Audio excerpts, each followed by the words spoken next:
آج کل علم حاصل کرنے کا سب سے پاورفل ذریعہ ہے سوشل میڈیا، اور وہاں پہ ہر طرح کا جاہل ترین آدمی بیٹھا ہوا ہے، اس کو استنجا کرنا آتا نہیں ہے اور وہ وہاں بیٹھا ہوا قرآن حدیث کے دلائل دے رہا ہے، اور پھر وہ الٹے سیدھے دلائل پڑھنے کے بعد تو اور انسان کا ذہن گڑبڑ ہو جاتا ہے۔ سب سے بڑا اللہ کا فضل، سب سے بڑی اللہ کی رحمت کہ ہمارے سرکار کے قدموں سے ہمیں قرآن ملا ہے، کہ ہمارے سرکار کے قدموں سے ہمیں قرآن ملا ہے، کہ ہمارے سرکار کے قدموں سے ہمیں قرآن ملا ہے۔ اور کہتے ہیں ہمیں تو رسول اللہ کے قدموں سے قرآن ملا ہے، نعوذ باللہ۔ شاید وہ یہ کہنا چاہ رہے ہوں کہ رسول اللہ کے وسیلے سے قرآن ملا، تو بالکل درست ہے۔ یہ جو انہوں نے الفاظ کا استعمال کیا نا، تو میں کانپ اٹھا کہ چلے اس وقت تو ریکارڈنگ ہو گئی، اتنی سینسٹیو ریکارڈنگ آپ چلا دیتے ہیں، اس کے بعد اپلوڈ کر دیتے ہیں۔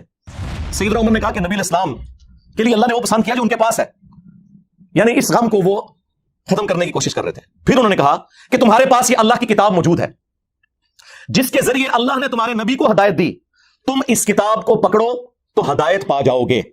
یہ اللہ کی کتاب ہے۔ اب یہ پاکستان کا جو قانون ہے 295C، اس کی جو تشریح ہمارے چند سو کارڈ عاشقان رسول کرتے ہیں، اس میں تو یہ انتہائی گستاخانہ خطبہ ہے کہ رسول اللہ کو ہدایت قرآن کے ذریعے ملی، کیونکہ مفتی اکمل صاحب تو کہہ رہے ہیں کہ رسول اللہ کے قدموں سے قرآن ملا، اور سیدنا ابوبکر عمر عثمان علی کا عقیدہ جو صحیح بخاری میں آیا وہ یہ ہے کہ رسول اللہ کو ہدایت ملی قرآن کے ذریعے، اور تم بھی قرآن کو پکڑو تو ہدایت پا جاؤ گے۔ نعوذ باللہ کوئی یہ نہ سمجھے کہ نبی اسلام کوئی پہلے گمراہی پہ تھے، ایسا نہیں تھا۔ اعلیٰ درجے کی ہدایت جو قرآن میں بھی آیا، وَوَجَدَكَ ضَالًّا فَهَدَىٰ۔ نبی ہم نے آپ کو اپنی محبت میں خود رفتہ پایا صلی اللہ علیہ وآلہ وسلم، تو آپ کو ہدایت کی اعلیٰ منزل کے اوپر پہنچا دیا۔ یہ اعلیٰ حضرت کا جو ترجمہ ہے میں اسی کو صحیح سمجھتا ہوں، یہ قرآن میں فٹ ان بیٹھتا ہے، کیونکہ قرآن میں بالکل واضح ہے ما ضل صاحبکم وما غوا، تمہارے نبی نہ کبھی بہکے ہیں نہ کبھی بہرا چلے ہیں۔ تو یہ ضال کا جو ترجمہ بعض دیوبند اور وہابی یعنی اہل حدیث حضرات نے جذبات میں آ کے گمراہی اور بڑے عجیب و غریب الفاظ استعمال کیے، ضال کا ترجمہ یہ نبی اسلام کے کیس میں نہیں بنتا۔ وہ تو حدیث ہے، مسند احمد میں، دلائل النبوہ امام بیہقی کی کتاب میں، مشکات المصابیح میں موجود ہے۔ شیخ البانی، شیخ زبیر علی نے اسے صحیح کہا کہ میں اللہ کے ہاں اس وقت بھی خاتم النبیین لکھا ہوا تھا جب آدم علیہ السلام ابھی روح اور جسم کے درمیان تھے۔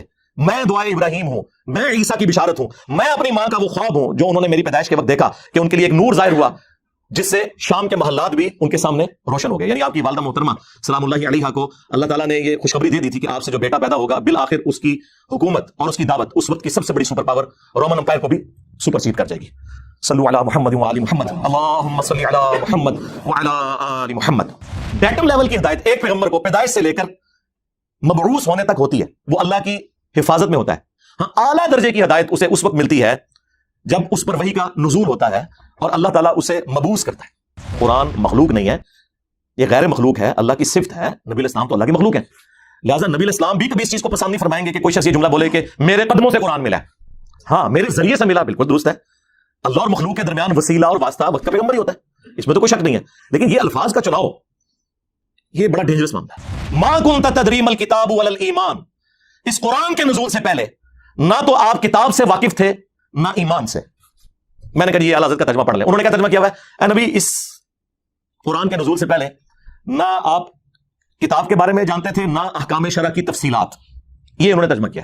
کتاب واضح لکھا ہوا تھا، ایمان واضح، چلے پھر بھی شکر ہے الٹ ترجمہ نہیں کر دیا، جس طرح وہ سورہ فتح کی شروع کی آیات کا کر دیا انہوں نے، اور ہمارے استاد اور مفتی صاحب کے استاد نے ان پہ گرفت کی ہے، غلام سعیدی صاحب نے رحمہ اللہ تعالی۔ نبی الاسلام ان تفصیلات سے واقف نہیں تھے، بہرحال ڈیٹم لیول کا تو ایمان ہوتا ہے۔ صحیح مسلم میں حدیث ہے، میں اس پتھر کو بھی پہچانتا ہوں جو بعثت سے پہلے مجھے سلام کیا کرتا تھا۔ تو نبی الاسلام کو یہ یعنی اشارے تو ملنے شروع ہو گئے تھے کہ آپ ایک ایکسٹراڈنری پرسنالٹی ہیں۔ پھر صحیح مسلم میں آیا کہ بچپن میں آپ کا سینہ چاک کیا گیا اور پھر وہ سیا گیا۔ یہ پورا جو واقعہ ہے جو نمبر آف ٹائمز ہوا ہے، معراج کے موقع پر بھی ہوا ہے، نبی اسلام کے یہ ایکسپیرینسز بعثت سے پہلے کے تھے۔ قل ما یکون لی ان ابدلہ من تلقاء نفسی، اے نبی تم فرما دو کہ مجھے تو کوئی اختیار حاصل نہیں کہ میں اپنی خواہش نفس سے اس قرآن کو بدل دوں۔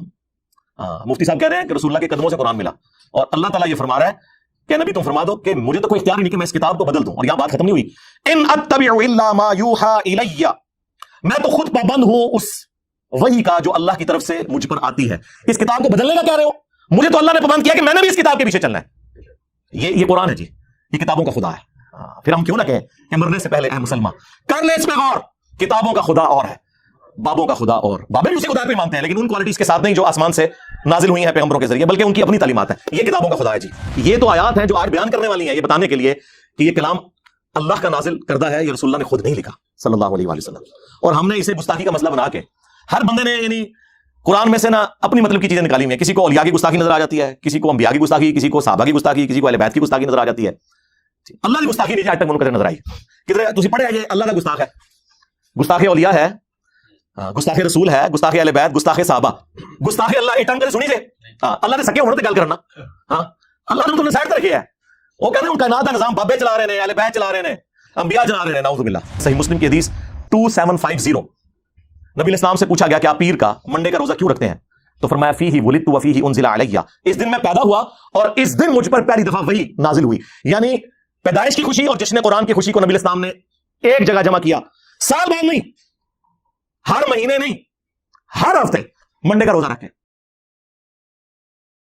الحمدللہ رب العالمین والصلاة والسلام علی سید الانبیاء والمرسلین وعلی آلہ واصحابہ وازواجہ وامتہ اجمعین الی یوم الدین۔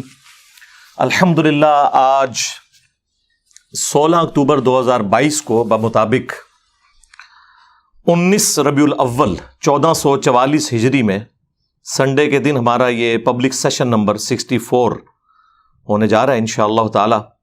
آپ کے یہ سوالات ریئل ٹائم پرچیوں کی شکل میں میرے پاس آ چکے ہیں، انہیں میں بعد میں ڈسکس کروں گا۔ پہلے ایک کرنٹ افیئر کے طور پر ایک ایشو میں ڈسکس کرنے جا رہا ہوں، اور وہ ہمارے استاد مفتی اکمل صاحب سے ریلیٹڈ ہے، حفظہ اللہ تعالی۔ استاد میں اس لیے کہہ رہا ہوں کہ 1996 میں واہ کینٹ میں دعوت اسلامی کے زیر اہتمام جو اجتماعی اعتکاف ہوا تھا، آلموسٹ 500 پلس اس ٹائم لوگ اس میں ہوتے تھے، بہت بڑی مسجد میں۔ تو اس میں ہم نے بھی ان کے ساتھ اعتکاف کیا تھا، وہ اعتکاف کروایا کرتے تھے، اس میں درس و بیان کا سلسلہ ہوتا تھا۔ اس اعتبار سے ان سے ایک عقیدت اس وقت سے تھی، اس وقت تو خیر وہ بھی آپ سمجھ لیں درس نظامی میں انہوں نے ابھی داخلہ بھی شاید نہیں لیا تھا، اور بعد میں پھر ایک 99 میں ملاقات ہوئی، ایگزیکٹ اس رات جس رات وہ پاکستان فائنل ہارا تھا ورلڈ کپ کا آسٹریلیا سے، آخری رات تھی۔ اس کے بعد پھر ان سے ملاقات نہیں ہوئی۔ پھر جب کیو ٹی وی شروع ہوا تو وہ اس پہ چلے گئے، تو مجھے پتا تھا کہ ان کی جتنی سپیکنگ پاور ہے وہ میڈیا میں سروائیو کریں گے، اور دیکھ لیں ماشاءاللہ آج 21-22 سال ہو گئے ہیں بیٹھے ہوئے میڈیا میں۔ تو اسی ربیع الاول شریف کے اندر 1444 ہجری میں ان کا ایک ویڈیو کلپ اگلے دن ایک بھائی نے چلایا، تو بائی چانس میں سن رہا تھا، میں نے دیکھا نہیں، آواز پہچان لی۔ تو اس میں انہوں نے ایک جملہ بولا، یہ جو مروجہ ربیع الاول کو منانے کا جو ایک اختلاف چل رہا ہے، اس کے اوپر ڈسکشن کرتے ہوئے وہ دلائل دے رہے تھے، اور اس میں آپ سمجھ لیں کوئی جذبات کی رو میں وہ بہہ گئے۔ آیت انہوں نے سورہ یونس سے کوٹ کی، اعوذ باللہ من الشیطان الرجیم، بسم اللہ الرحمن الرحیم، قل بفضل اللہ وبرحمتہ فبذلک فلیفرحوا هو خیر مما یجمعون۔ اے نبی ان سے فرماؤ کہ اللہ کے فضل اور رحمت کے ملنے کے اوپر چاہیے کہ خوب خوشیاں منائیں، یہ اس سے بہتر ہے جو دنیا کا انہوں نے متاع جوڑ رکھا ہے۔ اور اس کانٹیکسٹ میں انہوں نے نبی علیہ السلام کا ذکر خیر کیا، یقیناً آپ سے بڑی تو کوئی نعمت ہی نہیں اس امت کے لیے۔ اور پھر اس کانٹیکسٹ میں انہوں نے بات کرتے ہوئے کہا کہ نبی علیہ السلام کی پیدائش کی خوشی جو ہے وہ بدرجہ اولا منانی چاہیے، اور ساتھ انہوں نے ایک جملہ بولا کہ رسول اللہ کے قدموں سے ہمیں قرآن ملا ہے۔ آپ ذرا الفاظ پہ ذرا غور کریں، یہ کوئی علماء والے الفاظ نہیں ہیں کہ آپ اس کی کوئی تعویل کر لیں کہ قدموں سے مراد وہ لے رہے تھے کہ ان کے نقش قدم پہ چل کے ہم وہاں تک پہنچے۔ وہ چونکہ میں بریلوی مکتب پہ میں نے ایک وقت گزارا ہے، ان کا ایک خاص مزاج ہے، ایک چیز کو جب انہوں نے بہت اوپر کرنا ہوتا ہے اس کے مقابلے میں دوسرے کو کم تر شو کرنا ہوتا ہے، تو وہ اس قسم کی اینالوجیز بناتے ہیں، اور کہتے ہیں ہمیں تو رسول اللہ کے قدموں سے قرآن ملا ہے، نعوذ باللہ۔ آج کل علم حاصل کرنے کا سب سے پاورفل ذریعہ ہے سوشل میڈیا، اور وہاں پہ ہر طرح کا جاہل ترین آدمی بیٹھا ہوا ہے، اس کو استنجا کرنا آتا نہیں ہے، اور وہ وہاں بیٹھا ہوا قرآن حدیث کے دلائل دے رہا ہے، اور پھر وہ الٹے سیدھے دلائل پڑھنے کے بعد تو اور انسان کا ذہن گڑبڑ ہو جاتا ہے۔ سب سے بڑا اللہ کا فضل، سب سے بڑی اللہ کی رحمت کہ ہمارے سرکار کے قدموں سے ہمیں قرآن ملا ہے، کہ ہمارے سرکار کے قدموں سے ہمیں قرآن ملا ہے، کہ ہمارے سرکار کے قدموں سے ہمیں قرآن ملا ہے۔ شاید وہ یہ کہنا چاہ رہے ہوں کہ رسول اللہ کے وسیلے سے قرآن ملا، تو بالکل درست ہے۔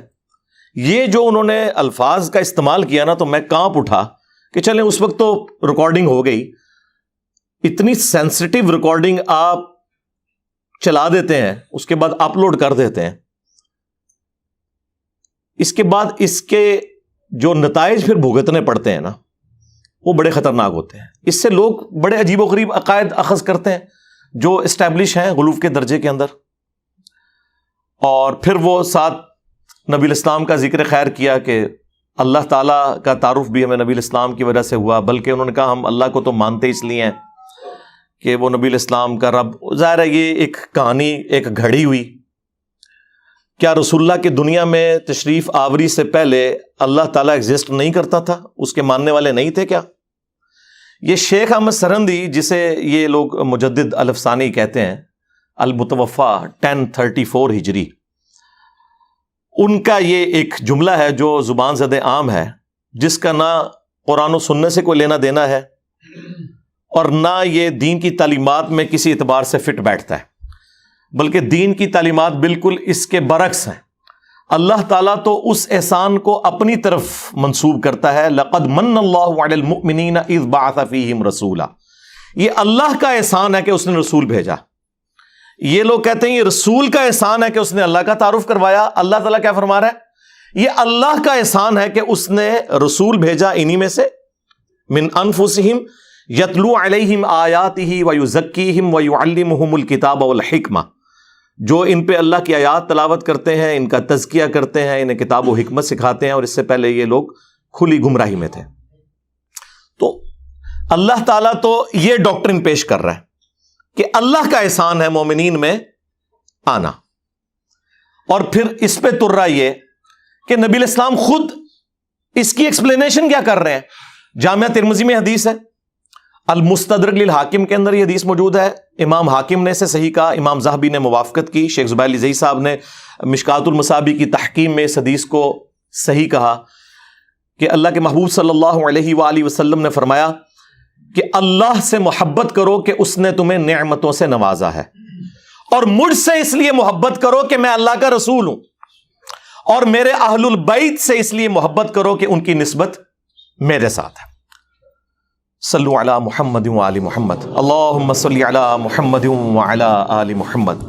یعنی نبی الاسلام چین کیا جوڑ رہے ہیں کہ آپ نے اللہ کی نسبت سے معاملات کو لے کے چلنا ہے، یہ الٹ چلتے ہیں۔ اس کو سپورٹیو وہ سیدنا ابو بکر کا قول ہے صحیح بخاری میں، اور امام بخاری نے سیدنا حسن و حسین کے چیپٹر میں ڈالا ہے رضی اللہ عنہما وعلیہم السلام، کہ محمد کے قرب کو آل محمد کے قرب میں تلاش کرو۔ یہ یعنی اس کو سپورٹیو ایک چیز ہو جاتی ہے اس حوالے سے، الحمدللہ۔ تو اللہ کے محبوب صلی اللہ علیہ وآلہ وسلم کی یہ تربیت پھر آگے ٹریول ہوئی ہے۔ صحیح بخاری میں ایک چیپٹر ہے کتاب الاعتصام بالکتاب والسنہ، کتاب و سنت کو مضبوطی سے پکڑنا۔ وہ چیپٹر آپ کھولیں بالکل اینڈ میں جا کے آتا ہے۔ اس چیپٹر کی دوسری حدیث ہی یہی ہے کہ جب سیدنا ابوبکر کو خلیفہ چنا گیا تو اس سے اگلے دن حضرت ابوبکر صدیق رضی اللہ تعالیٰ عنہ نے صحابہ کرام سے ایک پبلک گیدرنگ کے اندر ایڈریس کیا۔ صحیح بخاری کے الفاظ ہیں کہ حضرت ابوبکر کے ممبر پہ چڑھنے سے پہلے سیدنا عمر ممبر پر آئے، ظاہر وہ ایک سمجھ لیں نقیب محفل کے طور پر، اور انہوں نے چند ایک جملے بولے۔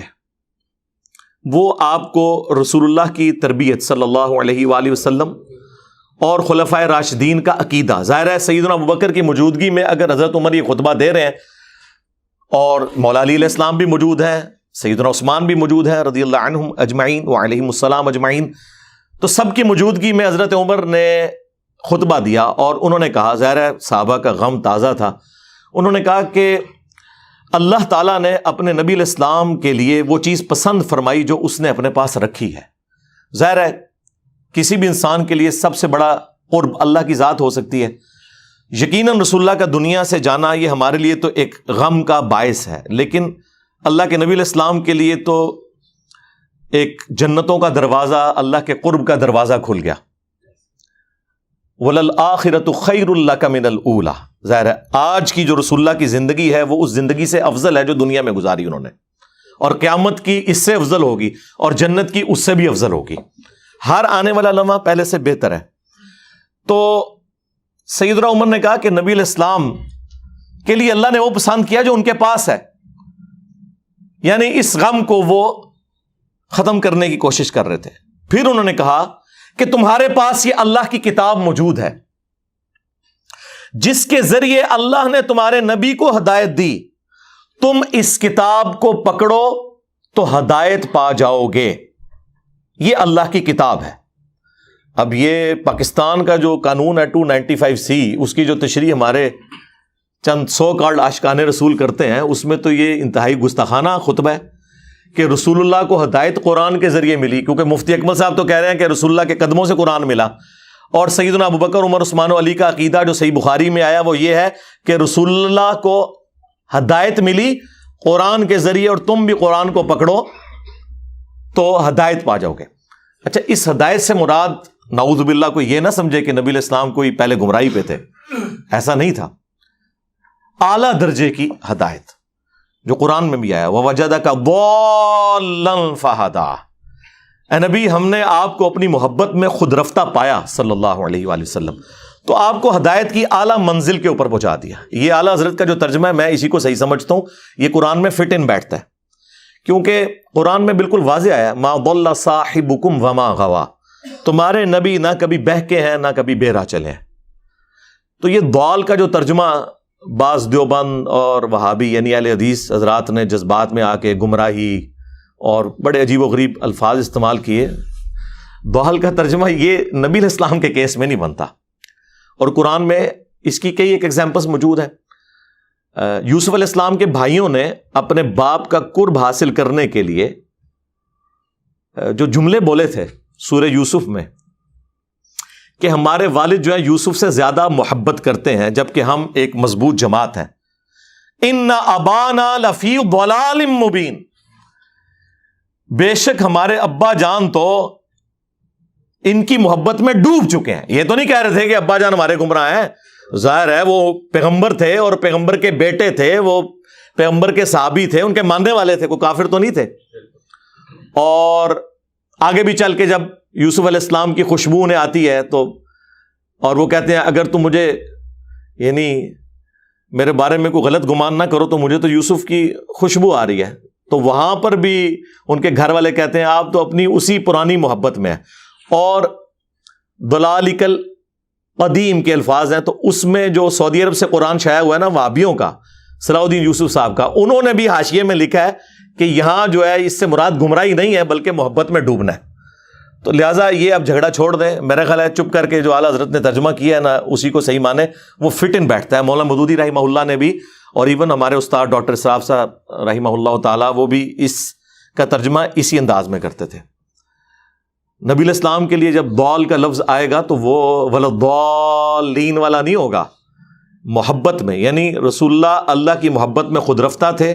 ڈیٹم لیول کی ہدایت ایک پیغمبر کو پیدائش سے لے کر مبعوث ہونے تک ہوتی ہے، وہ اللہ کی حفاظت میں ہوتا ہے. ہاں، اعلیٰ درجے کی ہدایت اسے اس وقت ملتی ہے جب اس پر وحی کا نزول ہوتا ہے اور اللہ تعالیٰ اسے مبعوث کرتا ہے.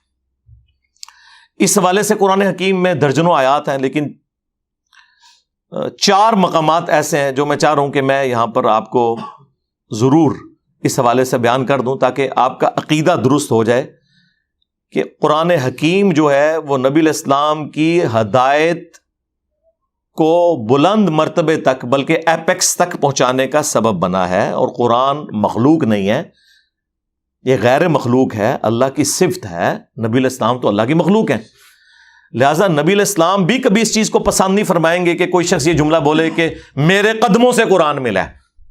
ہاں، میرے ذریعے سے ملا، بالکل درست ہے. اللہ اور مخلوق کے درمیان وسیلہ اور واسطہ وقت کا پیغمبر ہی ہوتا ہے، اس میں تو کوئی شک نہیں ہے. لیکن یہ الفاظ کا چناؤ یہ بڑا ڈینجرس معاملہ ہے. یعنی وہ پیغمبر جس کے بارے میں صحیح مسلم میں حدیث ہے کہ ایک صحابی نے خطبہ دیتے ہوئے کہہ دیا مَن یُطِعِ اللَّهَ وَرَسُولَهُ فَقَدْ رَشَدَ، جس نے اللہ اور اس کے رسول کی اطاعت کی وہ کامیاب ہو گیا. وَمَن يَعْصِهِمَا، اور جس نے ان دونوں کی نافرمانی کی فَقَدْ غَوَا، وہ بہک گیا. اور حضور غصے میں آگے فرمایا بئس الخطیب انت، کتنا برا خطیب ہے تو، تجھے چاہیے تھا کہ تو کہتا وَمَن يَعْصِ اللَّهَ وَرَسُولَهُ فَقَدْ غَوَىٰ. صحیح مسلم 2010 نمبر حدیث ہے یہ. اس نے نہیں آگے سے بریلویوں کی طرح کہا کہ یا رسول اللہ ہم آپ کو مستقل بذات نہیں مان رہے، غیر مستقل بذات مان رہے ہیں، آپ کا یہ معاملہ محدود مان رہے ہیں، ہم عطائی مان رہے ہیں. یہ اس زمانے میں یہ کہانیاں نہیں ہوتی تھی. اور ابو داؤد میں تو آگے بڑے سخت الفاظ ہیں. آپ نے فرمایا قم اذهب، اٹھ نکل جا ادھر سے. یہ وہ شخص کہہ رہا ہے وَإِنَّكَ لَعَلَىٰ خُلُقٍ عَظِيمٍ. لیکن توحید اتنا سینسٹیو ایشو ہے کہ امام الموحدین صلی اللہ علیہ وآلہ وسلم کی ٹالرنس زیرو ہے، زیرو ٹالرنس ہے. اس لیے خدا کے لیے الفاظ کا چناؤ کرتے وقت ذرا غور کیا کریں کہ کیا نبی الاسلام آپ کے اس ایٹیچیوڈ سے خوش ہوں گے جس طرح کی آپ باتیں کر رہے ہیں. حالانکہ اس صحابی نے کوئی آؤٹ آف کانٹیکسٹ جملہ نہیں بولا، لٹریچر میں یہ پرفیکٹ جملہ تھا کہ جو اللہ اور اس کے رسول کی اطاعت کرے وہ کامیاب ہوا، جو ان دونوں کی نافرمانی کرے وہ ناکام ہوا. بلکہ یہ جملے کا عیب ہوتا ہے اس چیز کو ریپیٹ کرنا. جب وہ اللہ رسول کو الگ کر چکا تھا اس کے بعد دونوں کہنا کافی تھا، لیکن نبی الاسلام کو پتا تھا کہ اس سے دروازہ کھل جائے گا. تو آپ صلی اللہ علیہ وآلہ وسلم نے اتنے سخت الفاظ کے اندر اسے کنڈیم کیا. لیکن آپ کو حیران کن بات بتاؤں، آج تک میں درجنوں بریلوی اور دیوبندیوں کی مسجد میں جمعے کی نماز پڑھ چکا ہوں، آج تک وہ میں یہاں سے ہمائی پڑھتے ہیں. وہ پتہ نہیں کوئی انہوں نے لکھ کے ان کو خطبہ پکڑا دیا ہوا ہے. ابھی اگلے دن میں جماعت اسلامی کی مسجد میں پڑھ رہا تھا وہ میں یہاں سے ہما، دیوبندیوں کے پیچھے کافی عرصہ میں نے پڑھا، بریلویوں کے پیچھے. وہ آج تک اس طرح ہی چل رہا ہے. کیونکہ ظاہر ہے جب درس نظامی میں آپ کو فقہ پڑھائی جائے اور آخری دورہ حدیث ہو، جس طرح وہ اینڈ پہ دودھ پتی کا دورہ ہوتا ہے مجلس کے، تو وہ کس کو یاد رہنی ہے، اور وہ بھی سلیکٹو سٹڈی کے طور پر. تو یہ ایک بہت بڑا ایک ایشو ہے ہمارا اس پورے کے پورے سسٹم کا.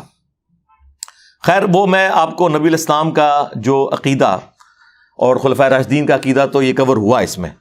اب میں آپ کو وہ آیت مبارکہ بتاتا ہوں.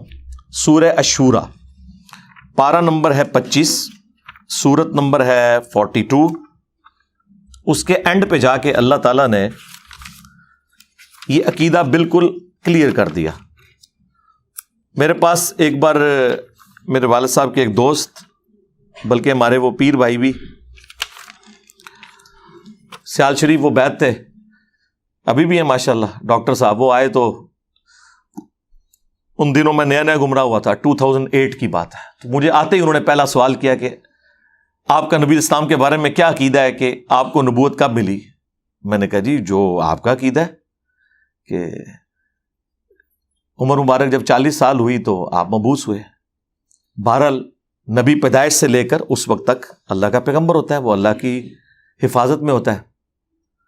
اور میں نے کہا یہ اعلیٰ حضرت نے بھی یہی لکھا ہوا ہے. کہتے ہیں کدھر لکھا ہے؟ میں نے کہا یہ کنز الایمان شریف میں نے اتار لیا اور میں نے کہا یہ سورہ الشورى میں پڑھنے لگا ہوں. جو اس سے عقیدہ بنتا ہے اعلیٰ حضرت کا ترجمہ پڑھوں گا، آپ مجھے بتا دیں کہ میں اس کے علاوہ کوئی اور عقیدہ رکھ سکتا ہوں. خیر وہ جب انہوں نے سنا خاموش ہو گئے. مانا یا نہیں مانا یہ الگ بات ہے، لیکن خاموش ہو گئے. یہ وہ آیات ہیں جی، آیت نمبر 51، وَمَا كَانَ لِبَشَرٍ أَن يُكَلِّمَهُ اللَّهُ، اور کسی انسان کی یہ شان ہی نہیں کہ اللہ تعالیٰ اس سے کلام کرے، إِلَّا وَحْيًا، ہاں یہ ہے کہ اللہ تعالیٰ اس پر وحی بھیجے، یعنی ایکسیپشن دی جا رہی ہے پیغمبروں کی. أَوْ مِن وَرَاءِ حِجَاب، یا پھر پردے میں اللہ تعالیٰ گفتگو فرمائے، جس طرح کہ موسیٰ علیہ السلام کے ساتھ ہوئی کوہ طور پر، اور ہمارے محبوب صلی اللہ علیہ وآلہ وسلم کے ساتھ ہوئی شب معراج.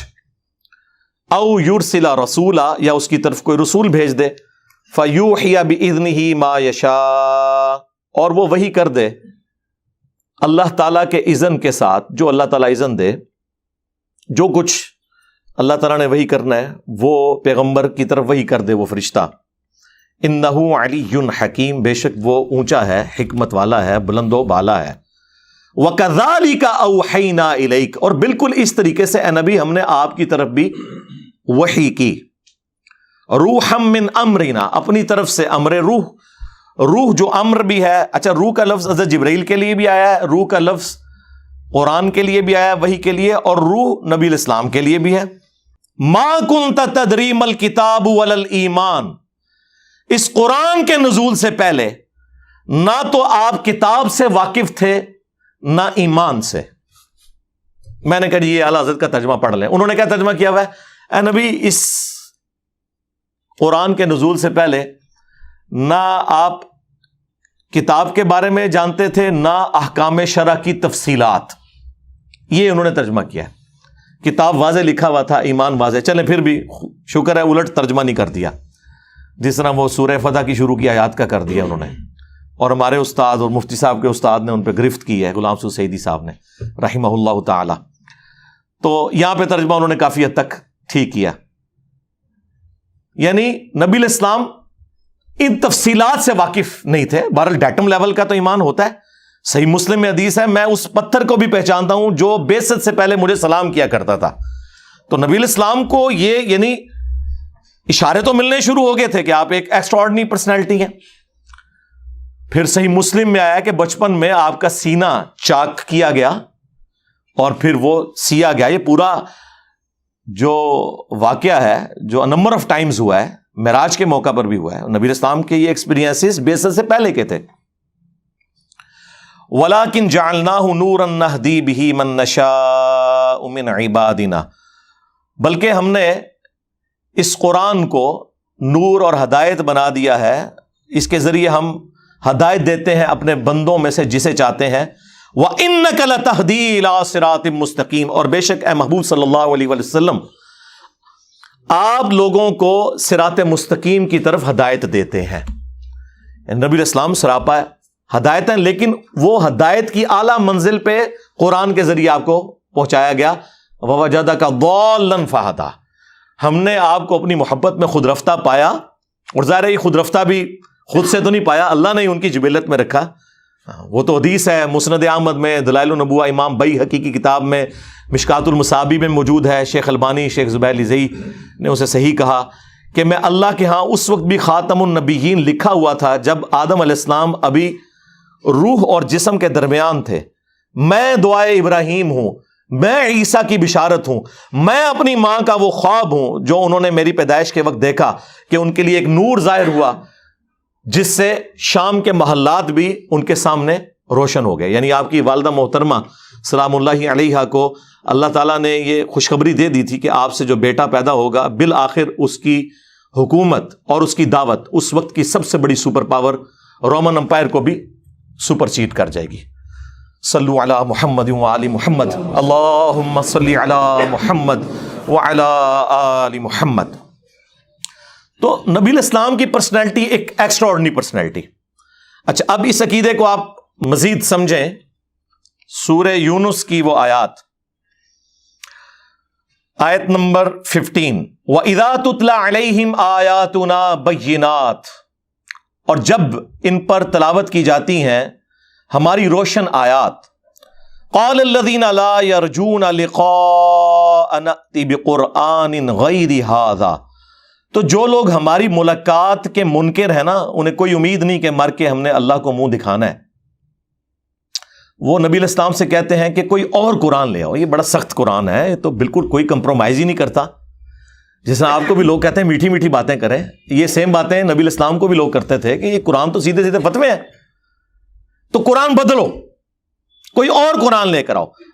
او بدل, یا اسے تبدیل کر دیں, تھوڑا سا سافٹ کر دیں, کوئی طارق جمیل ٹچ ڈال دیں اس کے اندر, کوئی غامدی ٹچ تھوڑا سا ڈال دیں. لیکن قرآن تو آپ کو پتا ہے وہ تو تذکیر کی کتاب ہے.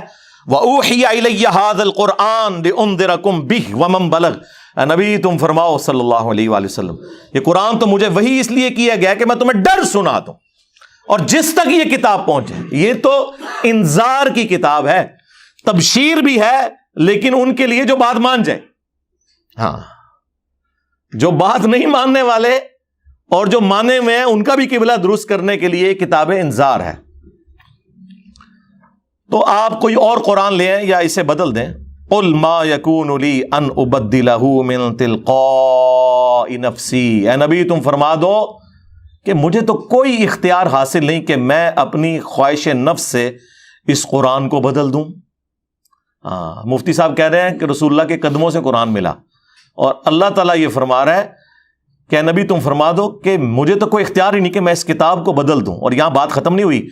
ان اتبع الا ما یوحى الی، میں تو خود پابند ہوں اس وحی کا جو اللہ کی طرف سے مجھ پر آتی ہے. اس کتاب کو بدلنے کا کہہ رہے ہو؟ مجھے تو اللہ نے پابند کیا کہ میں نے بھی اس کتاب کے پیچھے چلنا ہے. یہ قرآن ہے جی، یہ کتابوں کا خدا ہے. پھر ہم کیوں نہ کہیں کہ مرنے سے پہلے اے مسلمان کر لے اس پہ غور. کتابوں کا خدا اور ہے، بابوں کا خدا اور. بابے بھی اسی خدا کو ہی مانتے ہیں، لیکن ان کوالٹیز کے ساتھ نہیں جو آسمان سے نازل ہوئی ہیں پیغمبروں کے ذریعے، بلکہ ان کی اپنی تعلیمات ہیں. یہ کتابوں کا خدا ہے جی. انی اخاف ان عصیت ربی عذاب یوم عظیم، بے شک میں تو خود خوف کھاتا ہوں اس بات سے کہ بالفرض اگر میں نے بھی اپنے رب کی نافرمانی کی تو بڑے دن کا عذاب مجھے بھی آ پکڑے گا. اللہ اکبر. سوائے شیخ عبد القادر جیلانی کے، کیونکہ وہ تو اس وقت تک جنت میں نہیں جائیں گے جب تک کہ سارے مریدوں کو نہ لے جائیں. پھر ٹھیک ہی آپ سے کہتے ہیں نا قرآن حدیث ڈائریکٹ نہ پڑھو گمراہ ہو جاؤ گے. قرآن تو پھر ننگی تلوار ہے. اور یہ آیت صرف سورہ یونس میں نہیں آئی، یہ 3 جگہ آئی ہے. سورہ یونس میں، سورہ الزمر کے اندر آئی ہے، سورۃ الانعام میں آئی ہے. قل انی اخاف ان عصیت ربی عذاب یوم عظیم. اے نبی تم فرماؤ کہ میں تو خود اس بات سے خوف کھاتا ہوں کہ بالفرض اگر میں نے بھی اپنے رب کی نافرمانی کی تو بڑے دن کا عذاب مجھے بھی آ پکڑے گا. اور ایک اور آیت ہے سورہ بنی اسرائیل میں، یقین کریں میں جب وہ آیت پڑھتا ہوں نا، وہ تو ڈاکٹر سراج صاحب بھی پڑھتے ہوئے خوف کھا گئے تھے یقیناً. اس کا آپ ترجمہ آپ نے اعلیٰ حضرت کا پڑھ لینا ہے اور پھر مجھے بتانا ہے کہ میں نے کہیں پہ کوئی ڈنڈی ماری ہے تو آپ مجھے پکڑ لیں. سورہ بنی اسرائیل میں اللہ تعالیٰ نے نبی اسلام کے حوالے سے ذکر کیا.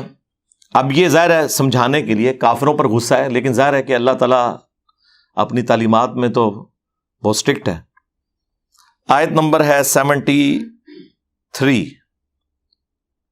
وَإِن كَادُوا لَيَفْتِنُونَكَ عَنِ الَّذِي أَوْحَيْنَا إِلَيْكَ، اور یہ لوگ تو تلے ہوئے ہیں اے نبی علیہ السلام کہ آپ کو ہٹا دیں اس وحی سے جو ہم نے آپ کی طرف کی ہے. یعنی کافروں کا پورا پریشر ہے کہ آپ قرآن کی اتباع کرنا چھوڑ دیں. نعوذ باللہ. لِتَفْتَرِيَ عَلَيْنَا غَيْرَهُ، تاکہ آپ ہماری طرف کوئی جھوٹی بات منسوب کر دیں. وہی جو سورہ یونس میں آیا تھا نا کہ قرآن کو بدلو یا کوئی اور قرآن لے کر آؤ، اسی کی ایکسپلینیشن ہے کہ یہ بھی تلے ہوئے ہیں کہ آپ اس وحی سے ہٹ جائیں اور کوئی اپنی طرف سے بات بنا کے ہماری طرف منسوب کرتے ہیں. وَإِذًا لَاتَّخَذُوكَ خَلِيلًا، اور اگر ایسا ہو جائے تو پھر یہ آپ کو دوست بنا لیں گے کہ ہاں جی بالکل ٹھیک ہے، اس طرح نہیں گلاں کرو نا، کوئی کمپرومائز کرو. ٹھیک ہے جی، ایک کیوں یا کچھ اپنی مانے کچھ ہماری منوائیں. وَلَوْلَا أَن ثَبَّتْنَاكَ، اور اے نبی اگر ہم آپ کو ثابت قدم نہ رکھتے، اللہ نے اپنی طرف منسوب کیا. لَقَدْ كِدتَّ تَرْكَنُ إِلَيْهِمْ شَيْئًا قَلِيلًا، تو یقیناً آپ بھی کچھ نہ کچھ کافروں کی طرف جھک ہی جاتے، یعنی گمراہ نہیں ہو جاتے. مراد یہ کہ اگر ہم آپ کو نہ تھامتے تو آپ بھی کوئی کمپرومائز ان کے ساتھ تھوڑا بہت کر لیتے.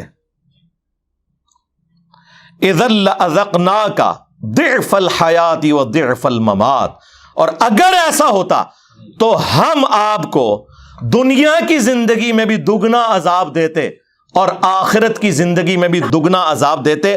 ثم لا تجدوا لك علينا نصيرا، اور پھر آپ ہمارے مقابلے پہ کسی کو اپنا مددگار بھی نہ پاتے. اے نبی اگر آپ کوئی ایسا کام کر دیتے، ظاہر ہے کہ ایسا ہوا نہیں ہے، یہ سمجھانے کے لیے، لیکن یہ آپ کو سینسٹیوٹی بتا دے گا اللہ تعالیٰ کی توحید کے معاملے میں. ایک تو یہ سخت آیات ہے، اور ایک اور سورۃ الحاقہ کا آخری رکوع. میں نے جب پہلی بار پڑھا تھا تو میں ہل گیا تھا کہ یار دیکھیں یہ بھی تو قرآن میں آیات تھی نا، اور ان آیات کی تلاوت وہ بار شریعت میں لکھا ہوا ہے کہ اس قسم کی جو آیات ہے نا ان کی صرف تلاوت کی جائے گی، ان کا ترجمہ یا تفسیر یا درس و بیان کرنا حرام ہے. ہاں جی ہاں، یعنی وہ اللہ کو ٹیچ کرنا چاہ رہے ہیں کہ یہ تو نے جو قرآن نازل کیا ہے نا، یہ ہم ڈیسائیڈ کریں گے کہ کون سی چیز پڑھنی ہے کون سی نہیں. اللہ اکبر. تنزیل من رب العالمین، سورۃ الحاقہ آیت نمبر 43. قرآن یعنی اللہ تعالیٰ فرما رہا ہے کہ یہ رب العالمین کی طرف سے نازل ہوا ہے. وَلَوْ تَقَوَّلَ عَلَيْنَا بَعْضَ الْأَقَاوِيلِ، اور اگر یہ نبی علیہ السلام ہماری طرف کوئی بات منسوب کر دیتے نا خود سے، لَأَخَذْنَا مِنْهُ بِالْيَمِينِ، تو ہم ان کا داہنا ہاتھ پکڑتے. ثُمَّ لَقَطَعْنَا مِنْهُ الْوَتِينَ، اور ہم ان کی رگے جان کاٹ دیتے اگر یہ بھی ہماری طرف کوئی بات ایسی منسوب کرتے جو ہم نے وہی نہیں کی. فَمَا مِنْكُمْ مِنْ أَحَدٍ عَنْهُ حَاجِزِينَ، اور پھر تم میں سے کوئی ایک بھی ایسا نہ ہوتا جو ان کو ہم سے بچا سکتا. وَإِنَّهُ لَتَذْكِرَةٌ لِّلْمُتَّقِينَ، اور یہ قرآن اور نبی علیہ السلام دونوں نصیحت ہے ان کے لیے جو ڈر جائیں، جو بات مان لیں. یہ آیات ہیں. یہ آیات یہاں پہ یہ کنفلکٹ بن گیا کہ اس سے کوئی شان رسالت میں تنقیص ہو رہی ہے. میں کہتا ہوں جی ان آیات کے سوا ہمارے پاس کوئی آیتیں ہی نہیں ہیں یہ ثابت کرنے کے لیے کہ یہ کتاب رسول اللہ نے نہیں لکھی. جو شخص کتاب خود لکھتا ہے اپنے بارے میں یہ کچھ لکھے گا. میں نے وہ سلمان رشدی کے کتاب کا جب پوسٹ مارٹم کیا تھا پچھلے دنوں اسٹینڈک ورسز کا، اس میں بھی میں نے یہ آیات کوٹ کی تھی کہ کوئی بھی آتھر جب بک لکھتا ہے وہ اپنے بارے میں اس طرح کی باتیں نہیں کبھی لکھتا. یہ تو آیات ہیں جو آج بیان کرنے والی ہیں، یہ بتانے کے لیے کہ یہ کلام اللہ کا نازل کردہ ہے، یہ رسول اللہ نے خود نہیں لکھا صلی اللہ علیہ وآلہ وسلم. اور ہم نے اسے گستاخی کا مسئلہ بنا کے ہر بندے نے یعنی قرآن میں سے نا اپنی مطلب کی چیزیں نکالی ہوئی ہیں. کسی کو اولیاء کی گستاخی نظر آ جاتی ہے، کسی کو انبیاء کی گستاخی، کسی کو صحابہ کی گستاخی، کسی کو اہل بیت کی گستاخی نظر آ جاتی ہے. اللہ کی گستاخی نیچے آج تک منو کدھر نظر آئی؟ کدھر تسی پڑھے ہے یہ اللہ دا گستاخ ہے، گستاخ اولیاء ہے، گستاخ رسول ہے، گستاخ اہل بیت، گستاخ صحابہ، گستاخ اللہ. یہ ٹرم کدے سنی جے؟ ہاں اللہ دے سکے ہونا تے گل کرنا. ہاں اللہ نے انہوں نے سائڈ تے رکھے ہے. وہ کہنے ان کائنات دا نظام بابے چلا رہے نے، اہل بیت چلا رہے نے، انبیاء چلا رہے نے، نعوذ باللہ. اب یہ یعنی وہ بعض تو منہ سے بول کے کہتے ہیں، بعض بغیر بولے ہوئے کہہ رہے ہوتے ہیں. ٹھیک ہے، اور چھڑ دو وچ عبد القادر پہ گیا جے. اور جواد نقوی صاحب نے بڑی پیاری بات کی. انہوں نے کہا کہ غالی شیعہ قادیانیوں سے بدتر ہیں. انہوں نے اپنے شیعہ کے بارے میں بات کی اور کہا کہ قادیانی تو رسول اللہ کے ساتھ شرک کرتے ہیں نا، ہمارے غالی شیعہ اللہ کے ساتھ شرک کر رہے ہیں جب علی اللہ کہتے ہیں، حسین جل جلالہ. اور پھر انہوں نے اگلا ایک جملہ بولا، تسی سنی خوش ہو رہے ہونے، انہوں نے کہا کہ جڑے سنی غالی نے نا وہ ساڈے شیعہ تو بھی گئے گزرے نے، کیونکہ شیعہ تو پھر بھی اللہ والا معاملہ کرتے ہیں. یہ تو کہتے ہیں عبد القادر بھی چھپایا گیا جے، یعنی یہ عبد القادر جیلانی کو اللہ سے بھی اوپر لے جاتے ہیں. شرک سے بھی اگلی بات ہے. اور یہ گراؤنڈ ریالٹیز ہیں. اگر کوئی اس سے آنکھیں بند کرے، ہمیں تو کوئی دھوکہ نہیں دے سکتا. میرے سے بڑا کون سا بریلوی رہا ہے؟ 31 سال تک میں بھی بریلوی رہا ہوں. ہمیں پتا تھا کہ یہ سب کچھ اسٹیبلش عقیدے ہیں ان کے، عوام میں بتانے کے لیے کچھ، خواص میں بتانے کے لیے کچھ، کتابوں میں لکھنے کے لیے کچھ، جوڈیشری میں ثابت کرنا پڑے تو کچھ اور. تو وہ بات مفتی اکمل صاحب حفظہ اللہ تعالی سے شروع ہوئی تھی. ہم انہیں کہیں گے کہ آپ اس کے اوپر رجوع ریکارڈ کروائیں اپنا، اور اپنے الفاظ کے چناؤ کو. میں وہ والا کام نہیں کروں گا بریلویوں والا، گستاخ ہو گیا 295 سی لا دو، ایک ہی سزا سر تن سے جدا. نہیں، بٹ ٹھیک ہے، سلپ آف ٹنگ ہو گیا ہے، جذبات میں کوئی بات کر دی ہے، ٹھیک ہے. ہم علمی طریقے سے اپنا مقدمہ آپ کے سامنے رکھیں گے، آپ کی عوام کے سامنے رکھیں گے، ٹھیک ہے. اب وہ جو آپ نے میلاد کے حوالے سے بات کی تھی، اس میں بھی تھوڑا سا میں عرض کر دوں کہ وہ جو آپ نے آیت پڑھی تھی نا، وہ تو قرآن کے بارے میں تھی تعویل خاص کے اعتبار سے. اس سے جو پچھلی آیت ہے سورہ یونس کی آیت نمبر 57، اس میں اللہ تعالیٰ کیا فرما رہا ہے؟ یا ایھا الناس قد جاءتکم موعظۃ من ربکم وشفاء لما فی الصدور وہدی ورحمۃ للمؤمنین. اے پوری انسانیت، بے شک تمہارے پاس آ گئی ہے کون سی کتاب ہے؟ جو واعظ ہے اور شفا ہے دلوں کی بیماریوں کی، سب سے بڑی بیماری شرک، اور مومنین کے لیے اس میں رحمت ہے، ہدایت ہے۔ اور پھر ساتھ آیا قل بفضل اللہ وبرحمتہ فبذالک فلیفرحوا، اے نبی ان سے فرماؤ کہ اللہ کی رحمت اور فضل کے اوپر ان کو چاہیے خوب خوشیاں مناؤ، یعنی جشن قرآن مناؤ۔ یہ نہ کہو کہ قرآن ڈائریکٹ پڑھو گے تو گمراہ ہو جاؤ گے، اے جشن قرآن ہے اور رہ جاتے حدیث ڈائریکٹ نہ پڑھو گمراہ ہو جاؤ گے، یہ جشن قرآن ہے۔ ہاں اس کی کرالری میں نبی علیہ السلام کو بھی آپ بالکل، آپ علیہ السلام بھی اللہ کی نعمت ہے، اس میں کوئی شک نہیں۔ لقد من اللہ علی المؤمنین اذ بعث فیہم رسولا، اللہ کا احسان ہے، وہ نعمت ہے کہ جس کا احسان اللہ تعالیٰ نے مومنین کے اوپر جتایا ہے۔ وما ارسلناک الا رحمۃ للعالمین، نبی علیہ السلام تو رحمت ہے تمام جہان والوں کے لیے۔ کرالری کے طور پہ درست ہے آپ کی بات، تو ہم میلاد کے قائل ہیں میرے بھائی۔ اس آیت مبارکہ سے قرآن کی جشن قرآن ثابت ہوا، اور آپ نے کرالری کے طور پر جشن میلاد مصطفیٰ صلی اللہ علیہ وآلہ وسلم ثابت کیا، اور ہمارے نبی نے دونوں چیزوں کو ایک جگہ جمع کر دیا۔ صحیح مسلم کی حدیث 2750، نبی علیہ السلام سے پوچھا گیا کہ آپ پیر کا، منڈے کا روزہ کیوں رکھتے ہیں؟ تو فرمایا فیہ ولدت وفیہ انزل علیہ، اس دن میں پیدا ہوا اور اس دن مجھ پر پہلی دفعہ وحی نازل ہوئی۔ یعنی پیدائش کی خوشی اور جشن قرآن کی خوشی کو نبی علیہ السلام نے ایک جگہ جمع کیا، سال بعد نہیں، ہر مہینے نہیں، ہر ہفتے منڈے کا روزہ رکھ کے۔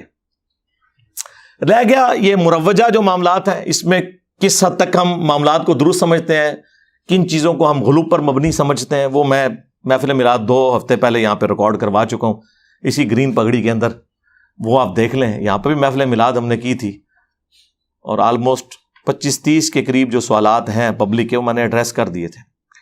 صلو علی محمد وآل محمد، اللہم صلی علی محمد وعلی آل محمد واصحاب محمد وازواج محمد وامت محمد اجمعین الی یوم الدین، آمین۔